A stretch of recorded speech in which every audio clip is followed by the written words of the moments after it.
खत पाणी खूप गरजेचं असतं. जोपर्यंत खत देत नाही ना, चाफ्याची फुलं. ऊन पण बघा कसं कडकडीत पडले ना. मी बघा आमची गलाभेट चालू आहे. आगाऊ पोर आहेत म्हणजे आगाऊ पोरं बघा कशी. बस झालं बाबा. अरे अरे अरे बस बस बस. किती किती. बस बस सोड त्याला. शेरू सोड सोड. बस काठी घेऊ काठी घेऊ काठी घेऊ. चला तर मी आता आईस्क्रीम खाणार आहे. मी आता माझ्याकडे आईस्क्रीम आहे. वाघ्या तुला आईस्क्रीम हवा. चला आपण आईस्क्रीम खाऊया. ए दादा आईस्क्रीम आण रे. फसवलं फसवलं मी फसवलं. बघा कसा राडा पडलाय चुलीजवळ. आज सकाळी सकाळी फाटे बिटे आहेत ना ते सगळे साफ केले आणि सुकी लाकडं इथे आणून ठेवली चुलीजवळ. आता मी राख काढले बघा. आणि या राखेमध्ये काजूच्या बिया आहेत ना सुक्या, ह्या टाकून ठेवल्या होत्या. म्हटलं खराब होतील पावसाचं पाणी लागून लागून त्याच्यामुळे. तर आत्ता मला ही राख आहे ना आपल्या वेलींना घालायची, भाजीच्या वेलींना. तर ह्या बिया बघा आता मला अशा काढाव्या लागतात.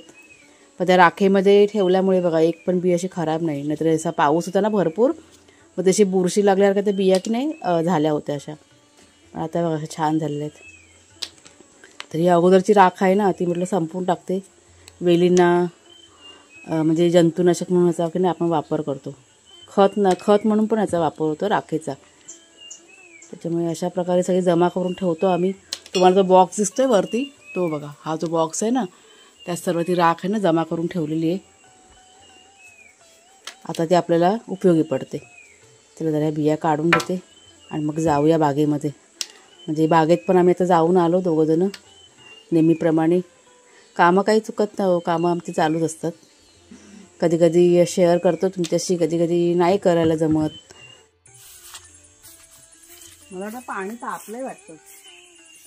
पाणी तापलं वाटतं. आवडतं पाण्याचं. पांढरावरती चढले.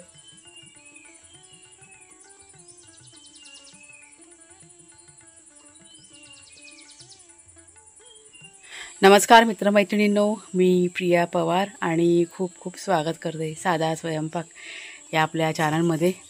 तर इथे बघा ह्या आपल्या बागेमध्ये म्हणजे फवारणी वगैरे करून झाली राखेची. आणि आता समोरच्या साईडला की नाही मी चालले. भेंड्याची रोपं जिथे लावलेले आहेत ना त्याला खत पाणी काही केलेलं नाही आहे आणि भरपूर असं तण वगैरे ते वाढलं आहे. तर ते सगळं साफ करून घ्यायचं आहे, त्यांना खत पाणी करायचं आहे. तर कुणालच्या बाबा तिथे पुढे गेले, त्यांनी म्हणजे सुरुवात केलेली आहे. तर थोडीफार मदत मी पण त्यांना करते. म्हणजे गेले 3-4 दिवस झाले काही बागेतलं फारसं असं काही काम झालेलं नाही आहे, माझ्याकडून नाही झालेलं आहे. तर म्हटलं आज सकाळी सकाळी म्हटलं सुरुवात करूया. पाऊस पण नाही आहे तर पटकन म्हटलं काम आपलं की नाही होऊन जाईल. तर ही बघा ही आपली भेंड्यांची रोपं आहेत. त्याला अजिबात खत पाणी नाही ना केलेलं, त्याच्यामुळे त्याची वाढ म्हणजे जशी पाहिजे ना तशी काही वाढ बघा झालेली नाही आहे. आणि ते भोपळ्याच्या पण 2 वेली लावलेल्या आहेत. एक इथे आहे आणि एक बघा एक ती मागच्या साईडला.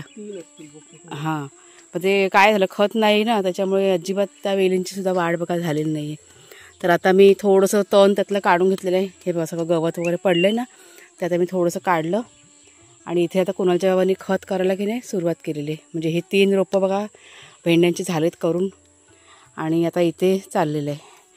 खत पाणी खूप गरजेचं असतं. जोपर्यंत खत देत नाही ना त्या वेली असे असतील का आपली रोपं असतील अजिबात त्यांची वाढ आहे ना खुंटते, म्हणजे पटापट वाढ होत नाही. त्याच्यामुळे ह्या गोष्टी कराव्याच लागतात. आणि आजूबाजूला तण असतं ना ते पण काढावं लागतं. तण जरी असेल तरी पण वाढ होत नाही ना, तण खाते ना हां रोपांची. त्याच्यामुळे बऱ्यापैकी बघा आता सगळं तण आहे ना काढून घेतलं. आता पटापट हे ते बघूया खत दाखवते बघा. हे टोपलीमध्ये ते खत आहे ना सेंद्रिय खत, ते आता घालून घेणार. आता एवढा भाग झालेला आहे, अजून बघा हा एवढा भाग आहे ना बाकी आहे. त्यातलं तण आता मी आहे ना म्हणजे अर्ध काढलेलं आहे ना तर अर्ध पटापट आहे ना काढून घेते. मी आज असा विचार केला होता की काही काम करायचं नाही अजिबात, पण आपण जेव्हा असा विचार करतो ना त्यावेळेस मग असं वाटतं की जाऊन थोडंसं करावं पटकन. आणि त्याच्यावेळी मग आता आलेली आहे. म्हटलं बसून बसून तरी काय करणार ना, हे म्हटलं राहिलेलं आहे ते पटकन होऊन जाईल. आणि पाऊस पण नाही आहे त्याच्यामुळे पाऊस पडला तर सगळं म्हटलं काम राहून जाईल, हे गरजेचं आहे. खत पाणी ज्यावेळेस आपण करतो ना तर पाऊस सुद्धा खूप असा गरजेचा असतो. नाहीतर मग ते खत की नाही गरम पडतं आणि मग आपली रोपं वेली वगैरे आहेत ना ते करपून जाण्याची शक्यता असते. सकाळी आता चांगलासा पाऊस म्हणजे एक सर छान अशी पडून गेली, माती चांगली अशी ओली आहे. त्याच्यामुळे आत्ता जरी आपण खत पाणी केलं ना तरी पण काही त्या रोपांना वेलींना काय असं नुकसान होणार नाही. ह्या सगळ्या गोष्टी आहेत. त्याच्यामुळे पटकन चला आता करून घेऊया फटाफट. एक अर्धा तासाचं काम आहे, पटकन आहे ना होऊन जाईल.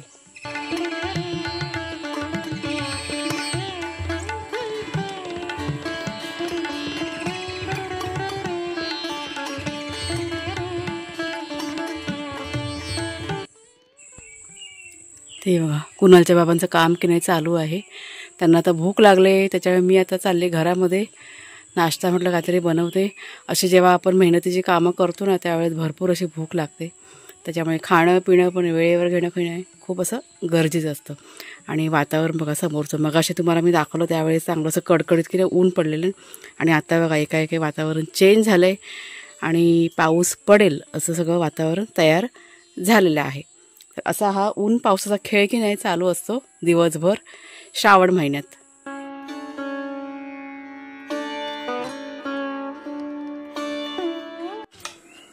तर इथे आता मी नाश्ता बनवायला बघा सुरुवात केली आहे. सगळ्यांनाच घरामध्ये भूक लागलेली आहे. म्हणजे बागेमध्ये बघा असं काम करायला गेलं ना की लेट होतो, लवकर काय होत नाही. आता वाजलेच किती ते तुम्हाला सांगते 9:30 झालेले आहेत. सकाळपासून आमचं कंटिन्यू काम की नाही चालू आहे. आणि ही जी कामं असतात ना कशी पटापटा होत नाही आहेत, थोडासा बघा वेळ जातो ह्याच्यामध्ये. त्याच्यामुळे मग बाकीची सगळी जी कामं असतात घरातली म्हणजे झाडलोट वगैरे सगळं करून झालेले, पण नाश्ता वगैरे आहे किंवा देवपूजा वगैरे ती कधी कधी मग लेटसुद्धा होते. हे सगळं रिॲलिटी आहे. पाहिजे तुम्हाला मी घड्याळ दाखवते किती वाजलेत. ते बरोबर 9:30 झालेले आहेत. वाघ्या शेरू बिचारे गुपचूप बसलेले आहेत. त्यांचं की नाही रेडी आहे जेवण, फक्त जरा गरम आहे म्हणून जरा फक्त थंड करत. आता त्यांचं चिकन जरा मी ठेवलं ना गॅसवरती गरम करायला, तर ते आता थंड झालं की त्यांना लगेच आता खायला देते. कुणाला सांगते त्यांना मिक्स करून दे. दोघं पण ना ह्याच्या बेडवरती गुपचूप झोपलेले आहेत. मग असे आम्ही काम करत होतो ना, आता आमच्या अवतीभोवतीच ते खेळत होते. आणि पाऊस पण नाही ना त्याच्या बाहेर पण ते लोक दोघंजण गेलेले फिरायला. पण असं भूक लागली का मग ते दोघंजण असे शांतपणे असे बसून राहतात. मग झालं आता पहिलं त्यांचं जेवण काढते, तुम्हाला मी दाखवते दोघांना. आणि आता इथे मी आता पटकन भाजी आणि भाकरी करून घेते, कारण खूप भूक लागलेली आहे काम करून. त्याच्यामुळे म्हटलं भाजी भाकरी कशी पटकन बनेल पण आणि पोटभरीचा नाश्ता होईल. तर आज रविवार असल्यामुळे नॉनव्हेजच बनवते. आमचा काही श्रावण महिना नाही आहे, त्याच्यामुळे पटकन भाकऱ्या 2-3 आणि सुका जवळा आहे माझ्याकडे, तर भाजीनं लगेच मी बनवून घेते. बघा असं सगळं असतं, लेट होतं असं, वेळेत काय नसतं काम. आता ह्याच्या पुढे नाश्ता करून मग आंघोळ्या पांघोळ्या होणार, अशा सगळ्या गोष्टी आहेत. त्याच्यामुळे मग पारोशीच मग मला तुमच्या पुढे की नाही यावं लागतं ना, ह्या सगळ्या गोष्टी आहेत. बघा ते बघा दोघंजणं, त्यातलं वाघ्याला कुणालने बांधून ठेवलं आहे आणि शेरू बघा आता तिथे जाऊन झोपला आहे. मागच्या पडवीमध्ये होता तो, पुढच्या पडवीत. भूक लागली ना की दोघंजणं असे असतात. आता खाऊन पिऊन झाले का पुन्हा ते टवटवीत होतील. चला त्यांचं आता पहिलं मिक्स करते मी जेवण.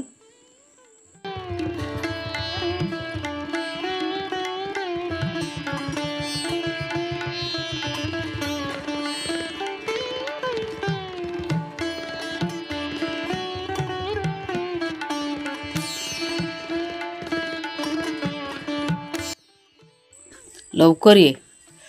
तर हा बघा आता नाश्ता करायला घेतला आहे. मस्त अशी मिक्स पिठाची भाकरी, सुका जवळा आणि जोडीला कांदा. कुणालच्या बाबांच्याकडे वाढून ठेवलं आहे. ते येत आहेत, ते हातपाय धुत आहेत. गुरांच्या घंटीचा आवाज येतो आहे. तर या लवकर. कुणालने घेतलं आहे ते नाश्ता करायला. आणि आज शेरूचा आपला उपास आहे. ते बघा त्याला खायला दिलेलं, त्याने काय खाल्लं नाही. वाघ्या जेवलं आहे. वाघ्या आमचं जेवून झोपलं आहे. हा बघा वाघू गाढ झोपेत आहे तो.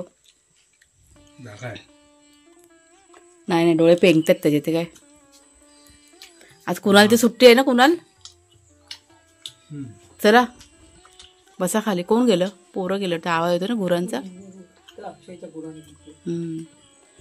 चला आता नाश्ता करून घेते, मग पुढची कामं पण अजून करायची बाकी आहेत.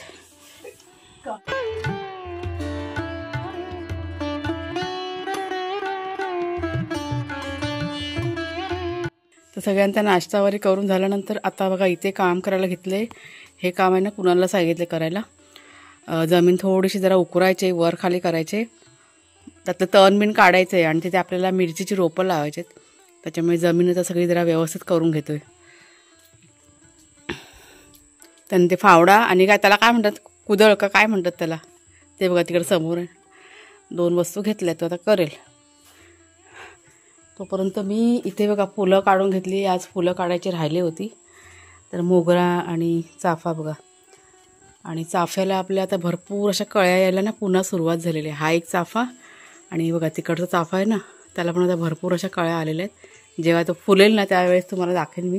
गुलाब बघा आज किती जवळ 6 का 7 गुलाबं फुललेली आहेत मस्त, आणि रंग पण खूप छान आहे त्या गुलाबाचा.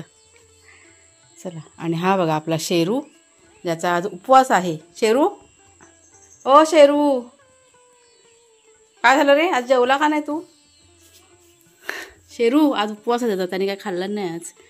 नको आहे त्याला खायला, काय पोटात गडबड असेल. अबड्या,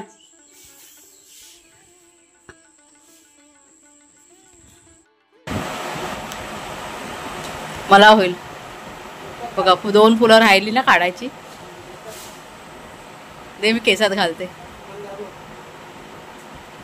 दिसले कसे नाही मला? पिन आणशील, पिन घेऊन मी घालते डोक्यात. चाफ्याची फुलं. खूप दिवसानंतर असं कडकडीत ऊन बघा पडले, आणि अशा कडकडीत उन्हामध्ये आम्ही आता परत आमच्या वेलिंगकडे चाललोय. कुणालच्या बाबा म्हणाले की चल जरा वेलिंगकडे आपण जाऊन बघूया. म्हणजे ह्या साईडला आम्ही आज गेलेलो नाही आहे. सकाळी आम्ही इथेच काम करत होतो ना, भेंड्याची रोपं आहेत ना त्या साईडला. त्याच्यामुळे तिथे आपल्या वेली ज्या आहेत ना, कारलं वगैरे ज्या लावलेल्या आहेत ना, तिथे काही फेरफटका मारलेला नाही आहे. त्याच्यामुळे जाऊन तिथे आता बघतोय फुलं वगैरे कशा आलेत ती. आणि ऊन पण बघा कसं कडकडीत पडले ना, त्याच्यामुळे अशा उन्हामध्ये आता ह्या वेली थोड्याशा कोमेजल्यासारख्या होतील ना, थोडं तरी होणार कोमेजल्यासारख्या. त्याच्यामुळे हां, त्याच्यामुळे थोडंसं म्हटलं बघूया कसं आहे ते. हे बघा, नाही पानं बघा ना उन्हामुळे कसे झालेत ना. हे बघा, हे असं कडकडीत ऊन पडलं ना का पानं अशी कोमेजला किंवा खाली पडतात. ती बघा कशी खाली पडलेत. पण एक पावसाची सर पडली की आपोआप त्या परत होते असे ती पानं होणार. मग असं आहे ते. उन्हाने आता ऊन लागणार तेव्हा ते फळणार ना, ते फळ. तर ही बघा, ही आपली मिरचीची रोपं आहेत ना, ती आपल्याला काढायची आहेत. संध्याकाळच्या वेळेस काढणार, आता दुपारच्या वेळेस नाही. आणि संध्याकाळच्या वेळेस मग लावायची ती. मला वाटतं एकूण काहीतरी 8 का 10 रोपं आहेत ती. कुणालने बघा आता खोदून ठेवले ना तिथे, हे रोपं आपण संध्याकाळी लावून घेणार. असं काय झालं, ते शंख पण आहे तिथे, गोगलगाई शंख सगळे आहेत. हा, मग मारून टाकते, बेकार असतं ते. कसं बापरे वाटतं ना, भयान वाटतं ना एवढंसं पडलं तरी. तिकडनं पकडली इकडे आली बघ पडून. हां, इतकं कडकडीत ऊन आहे. मी म्हटलं बस झालं, 1-5 मिनटं ऊन खाल्लं. आता मी चालली घरामध्ये. आज वाघे आणि शेरू या दोघांची पण आंघोळ झालेली आहे. कुणालने दोघांना पण आंघोळ आता घालून घेतलेले आहेत. आणि आता बघा मी इथे आले ना, दोघांचं सगळं बोंबाटणं चालू होतं. आपल्या शेरूचं सारखं असं ओरडं होतं. त्याला असं वाटलं की काय करतात सगळेजण बाहेर. दोघांना पण बांधून ठेवलेलं आहे. तुम्हाला दाखवते मी. हा वाघ्या, काय झालं शेरू? नाव केली ना, नाव केली ना आज दोघांनी पण. बघा किती छान दिसतात नाव झाल्यानंतर. आता गरमी होते म्हणून खाली बसलास. ऊन लागतं ना. हा भाऊ, गरम होतं. नाव केली ना, दादाने नाव घातले ना. बशा गुड बॉय. हां बघा, हां सोडते. दोघांची लाडी गोडी बघा. दोघं पण सांगतात की सोड मला. पण आता दोघांना नाही सोडणार आहे. दोघांतल्या एकाला कोणतरी सोडते मी.